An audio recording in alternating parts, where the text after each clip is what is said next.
Assalamualaikum warahmatullahi wabarakatuh. Salam dan bahagia Bapak Ibu Guru. Bagaimana kabarnya Bapak Ibu Guru? Semoga kita selalu dalam keadaan sehat sehingga kita bisa menjalankan peran kita untuk mendidik para siswa. Pernahkah terbersit di pikiran Bapak Ibu Guru mengapa para siswa kelihatan tidak bersemangat ketika belajar di dalam kelas? Atau pernahkah Bapak Ibu Guru menjumpai siswa seakan hanya sekedar hadir saja di dalam kelas tanpa menghadirkan jiwa dan raganya secara utuh? Kalau pernah, berarti kita mengalami hal yang sama Bapak Ibu Guru. Saya sering menemukan siswa yang tidak bersemangat, tidak ceria, murung, dan seakan terpaksa ketika belajar di dalam kelas. Kalaulah kondisi siswa kita ketika belajar di dalam kelas seperti ini, maka tujuan pendidikan seperti yang diisyaratkan oleh Ki Hajar Dewantara untuk mencapai kebahagiaan yang setinggi-tingginya akan sangat sulit untuk kita capai. Keadaan belajar siswa seperti yang saya temui tadi membuat saya berpikir bagaimana ya caranya supaya para siswa dapat belajar dengan bahagia, semangat, ceria, dan sepenuh hati.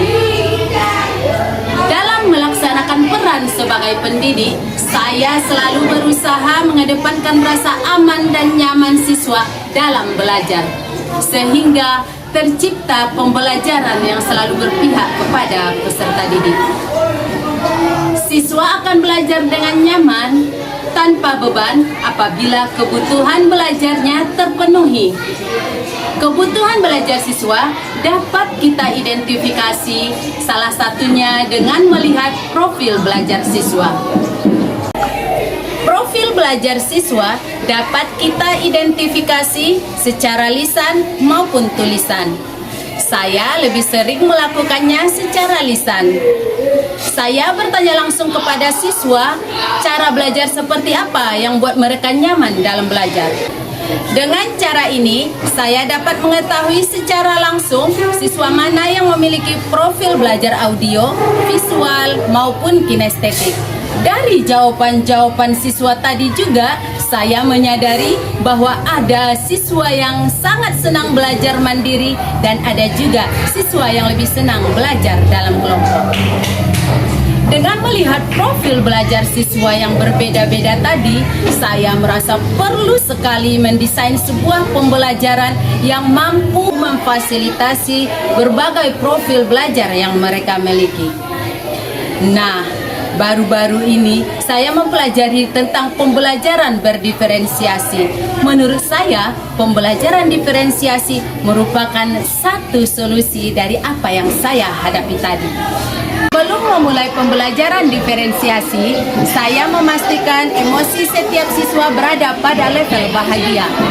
Untuk memastikan emosi para siswa tersebut, saya membuat sendiri roda emosi Plucik dengan memanfaatkan berbagai sumber daya yang mudah saya dapat, seperti kardus, kertas, krayon, dan lain-lain.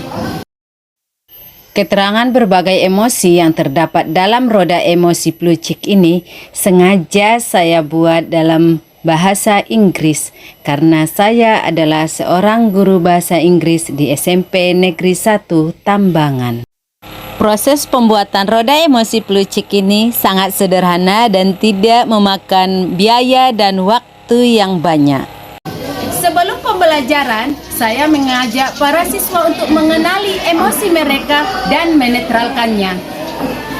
Dengan melakukan praktik mindfulness teknik stop, hal itu dapat dilakukan, yaitu dengan mendengarkan musik instrumental.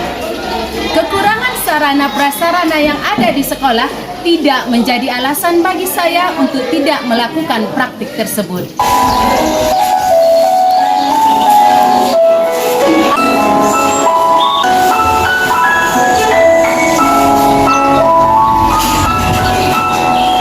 Saya membawa speaker Bluetooth dari rumah dan menyambungkannya ke HP saya untuk memutar musik instrumental yang telah sengaja saya download ketika berada di rumah terlebih dahulu. Saya sengaja mendownloadnya di rumah karena sinyal internet yang tidak stabil di lingkungan sekolah. Dengan praktik tersebut, saya berharap emosi para siswa menjadi netral dan mereka menjadi lebih siap untuk belajar. Saya juga selalu mengingatkan siswa akan keyakinan kelas yang telah mereka sepakati bersama. Keyakinan kelas tersebut telah ditempel di dinding kelas siswa supaya siswa tidak mudah lupa dan tetap bisa melihat keyakinan kelas yang mereka sepakati setiap hari. Untuk memenuhi berbagai profil belajar siswa, saya telah melakukan pembelajaran diferensiasi konten dan diferensiasi proses. Saya menyediakan materi pembelajaran yang mengakomodir siswa yang memiliki profil belajar audio, visual, dan kinestetik. Saya menjelaskan pelajaran untuk membantu siswa yang profil belajarnya berbentuk audio. Saya juga menyediakan poster yang bebas dilihat di dinding kelas untuk memenuhi kebutuhan siswa yang memiliki profil belajar visual, dan saya juga menyediakan guessing game atau permainan tebak kalimat untuk mengakomodir siswa yang memiliki profil belajar kinestetik. Para siswa juga terbiasa melakukan PIS atau istilah yang sama artinya dengan SWIT jika ada dua kelompok yang mengangkat tangan secara bersamaan untuk menentukan siapa yang lebih berhak untuk menjawab pertanyaan tersebut.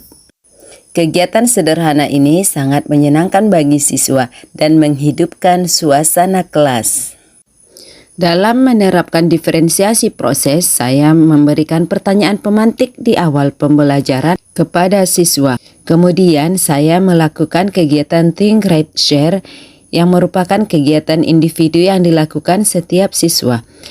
Dalam kegiatan Think, Write, Share ini, setiap siswa diberikan tugas untuk menjawab pertanyaan terkait materi yang sedang dipelajari yang ada di dalam buku pelajaran. Kemudian mereka menuliskannya di atas kertas sticky note. Ini merupakan salah satu bentuk kegiatan belajar mandiri yang dilakukan di dalam kelas. Saya juga melakukan kegiatan scaffolding, merupakan pendampingan untuk melihat kesiapan belajar siswa sehingga nanti dia bisa saya lepas secara mandiri dengan bertahap. Setelah memastikan kesiapan belajar setiap siswa dengan melakukan scaffolding, kemudian siswa melakukan kegiatan diskusi secara berpasangan, yaitu dengan mendiskusikan jawaban yang telah mereka dapat dari hasil kegiatan belajar mandiri mereka tadi. Para siswa kemudian menempelkan sticky notes mereka di papan tulis. Kemudian saya melakukan diskusi seluruh kelas untuk memberi penguatan terhadap pelajaran yang telah dipelajari. Saya juga menyediakan kegiatan kelompok yang sangat bermanfaat untuk melatih kerjasama tim dan kolaborasi di antara mereka sehingga mereka semakin kompak. Pada akhir pembelajaran, saya selalu melakukan refleksi untuk mengetahui kegiatan mana yang sangat disukai oleh siswa sehingga bisa saya lakukan kembali pada pembelajaran selanjutnya, dan kegiatan apa yang kurang mereka sukai dan pemahaman apa yang kurang mereka mengerti sehingga saya bisa melakukan perbaikan untuk proses pembelajaran selanjutnya. Pembelajaran diferensiasi yang telah saya lakukan membuat siswa lebih bersemangat dalam belajar dan mereka juga kelihatan lebih ceria. Para siswa juga terlihat lebih menghayati proses belajar mereka sehingga mereka memperoleh pemahaman yang lebih bermakna. Dengan melakukan pembelajaran diferensiasi, profil belajar peserta didik yang berbeda-beda dapat dipenuhi. Siswa menjadi lebih bersemangat dan merasa lebih diperhatikan karena hak belajar setiap siswa terpenuhi.